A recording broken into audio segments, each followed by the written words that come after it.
Is the Landdweller by Rolex the most misunderstood watch of 2025? It's very possible, and that's why today we're here to discuss everything about it, from its history to the technical perspective.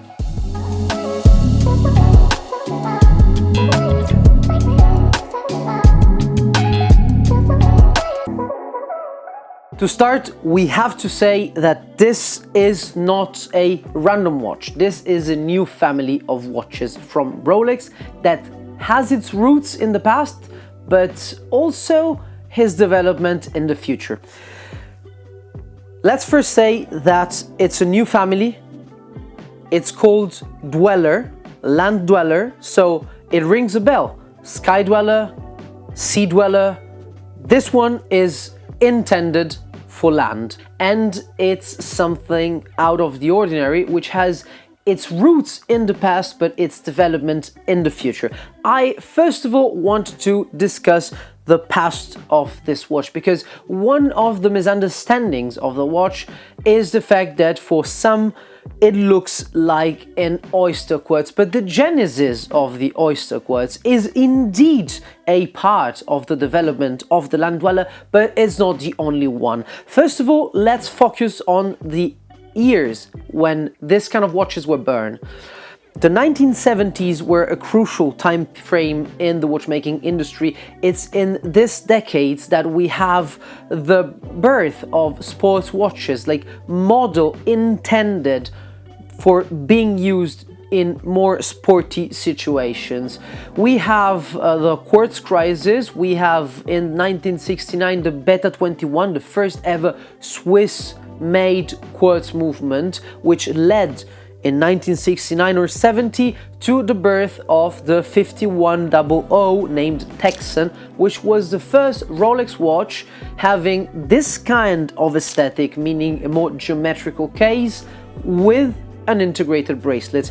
Also, integrated bracelets are a thing because they came out for what we refer to them today, so bracelets with links integrated in the case, and not, you know, this kind of bracelets that you find on some old Patek Philippe watches, for example, like Milanese bracelets on classic watches, being a classic thing overall. But since we have a more geometrical trend in the cases, we also have these geometrical bracelets, and they're integrated to ensure more durability, more reliability. But from my perspective, it's true that it's maybe the most recent Rolex integrated bracelet, the Landdweller, but A, it comes from the past, from the 70s, B, also the other Rolex bracelets are very well integrated with the end link in the case, so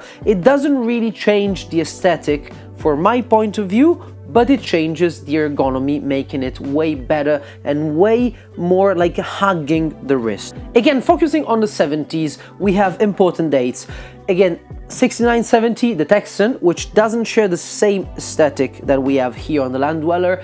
And more importantly, in 74, the reference 1630 was born. The Landdweller is most possibly a descendant of this watch because it shares the same case, the same flat link Jubilee bracelet, and the same aesthetic of a part of the dial, especially the Réau, this kind of part that goes from the glass to the actual dial that shares on the 1630 and on the Landdweller the minutry, all the minute lines that are printed on this part of the dial.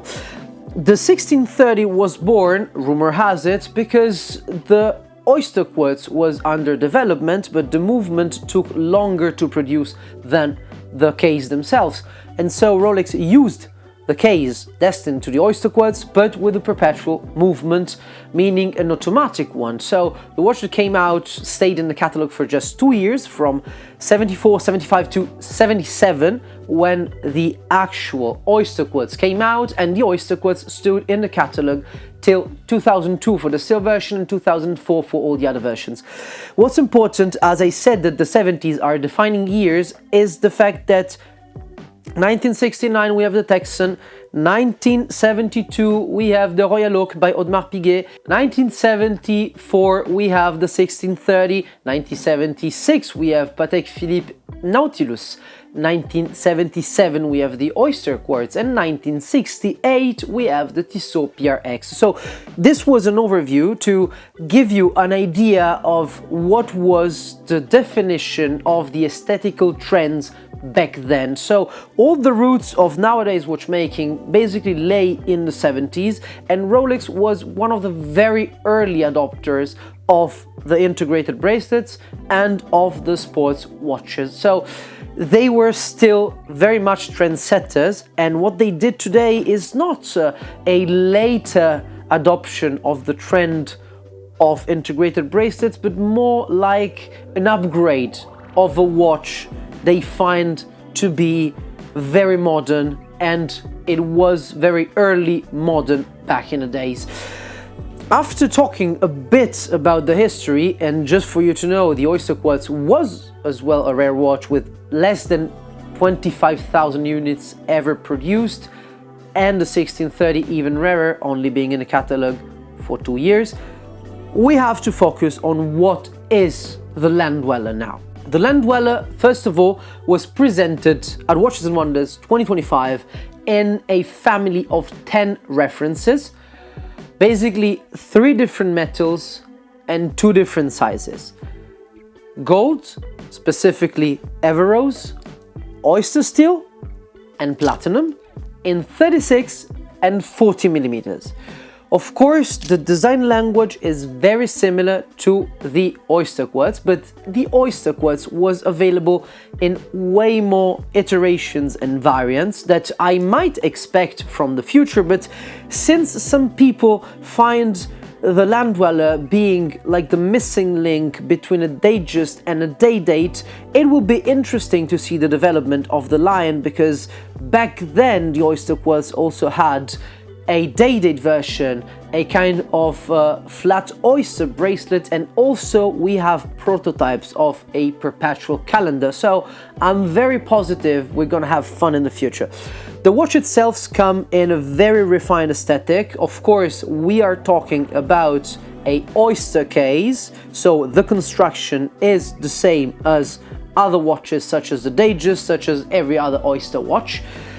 But of course we have a more faceted, a more geometrical case, having a round bezel, but of course a shaped carreau.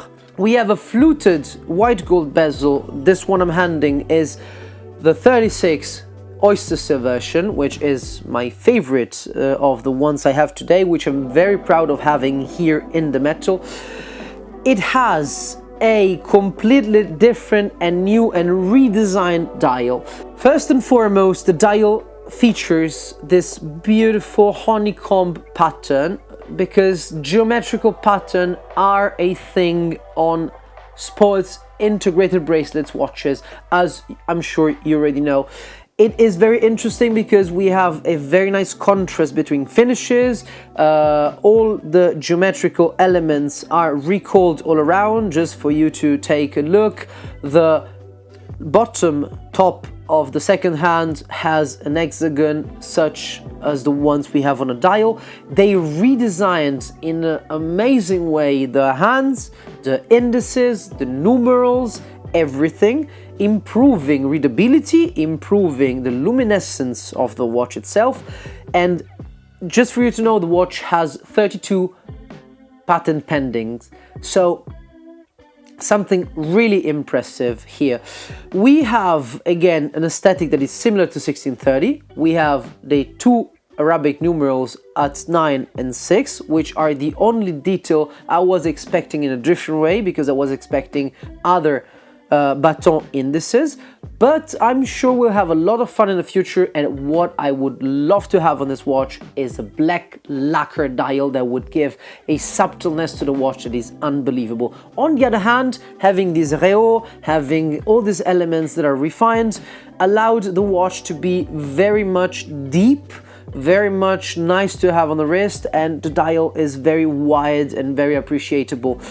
The case itself is incredibly ergonomic. Just for you to know, the 36 millimeters have something more than 43 millimeters lugs to lug, while the 40 has slightly bit more than 46 millimeters. So as you can see on my 15.5 centimeter wrist, the 36 wears amazingly, almost like a 34, and the 40 as well plays very well with my sizes.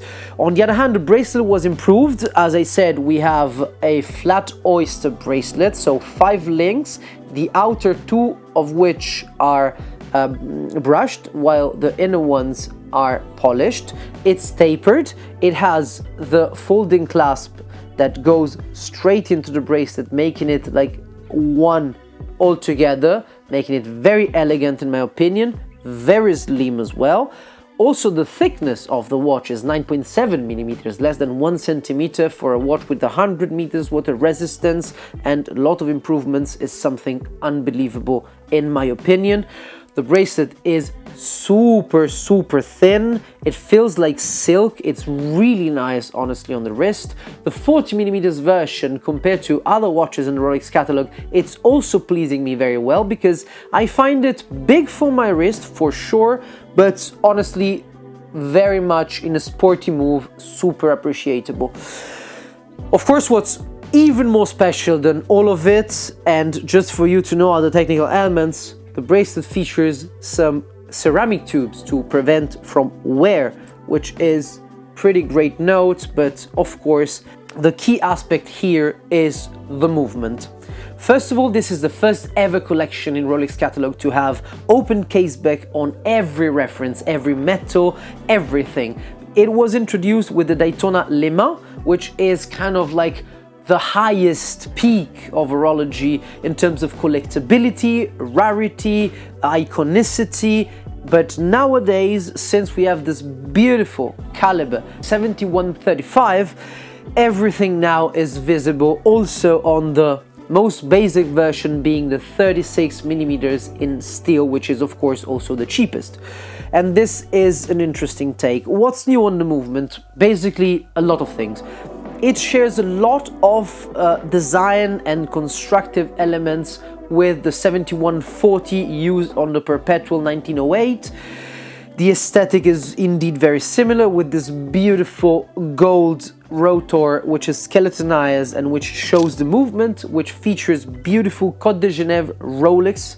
So the Rolex way somehow having the crest of the way, which is polished and very shiny, featuring all this lovely finishes on the movement. But the big upgrade we have is something that puts Rolex in the map of high-end independent watchmakers, and they chose a system, a way of creating this watch that is usually used by very artisanal and high-end watchmakers such as Laurent Ferrier and similar entities, which is the incredible Dynapulse escapement. So another misunderstanding is the fact that the Dynapulse escapement is not a natural escapement. The natural escapement was created by Abraham-Louis Breguet to use the good points of the Swiss leather escapement, meaning the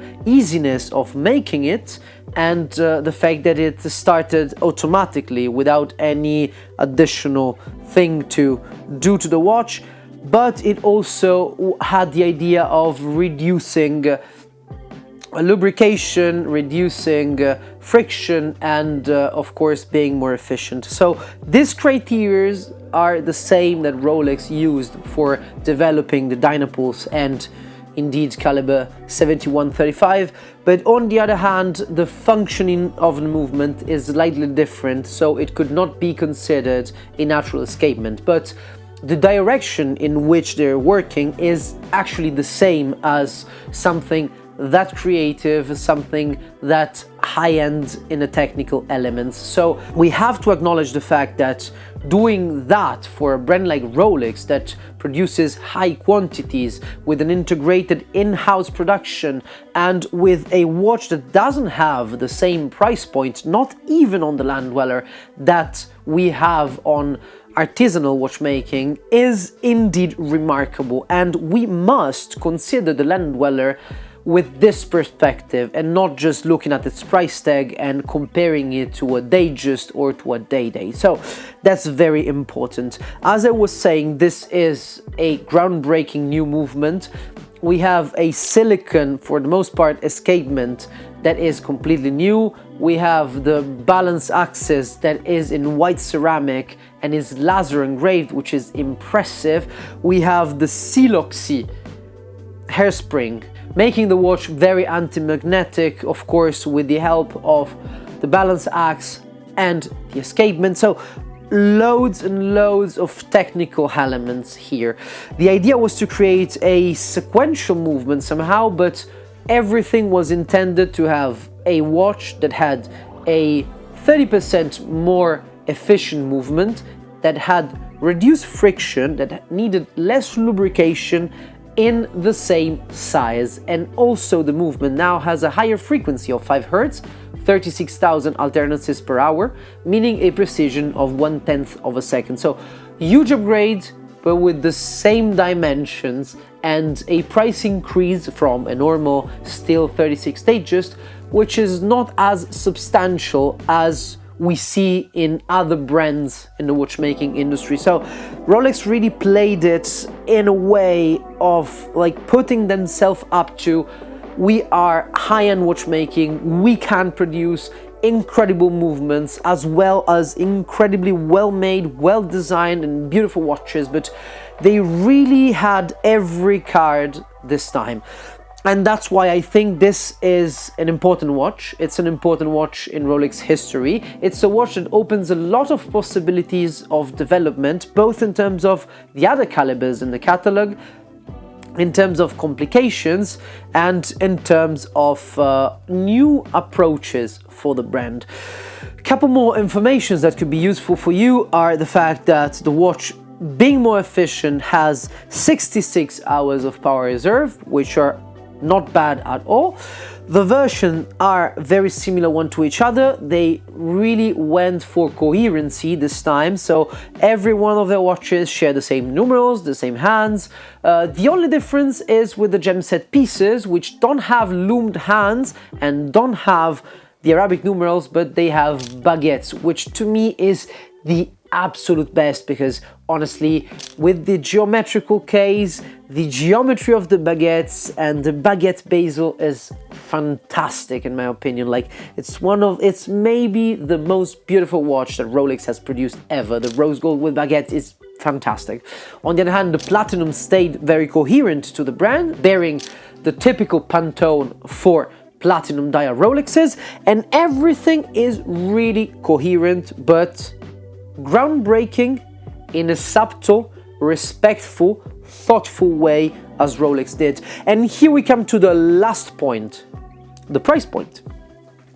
I've read so many comments comparing the watch to other watches, comparing the watch to other watches in the Rolex catalog, but as I said, this is a step up from a normal watch that is super incredibly well made and incredibly precise and everything, to a more sophisticated, technologically advanced, and a bit more niche as well watch, if we may, still bearing everything from the Rolex DNA approach and attention to detail. So the starting point for the Land Dweller family is the 36mm in oyster steel with the fluted white gold bezel, starting at 14,450 euros, and in the 40mm version we have 15,350 euros.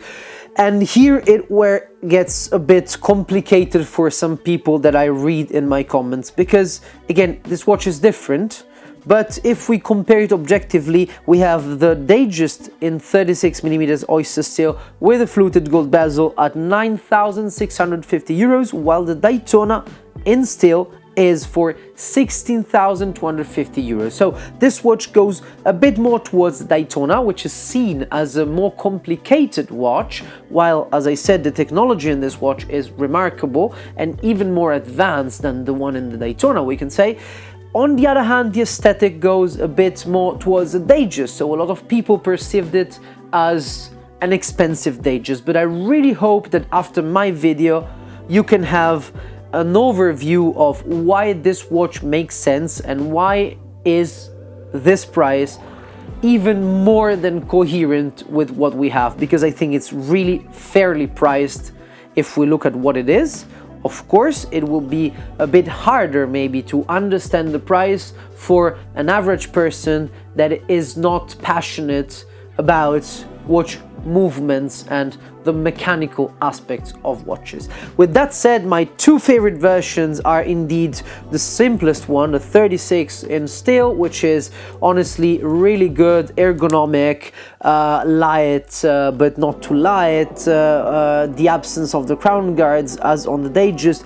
The watch is subtle, it wears well, it's nice, and the color Pantone of the dial is honestly top-notch under the sunlight, and the bracelet has a light play that is incredible.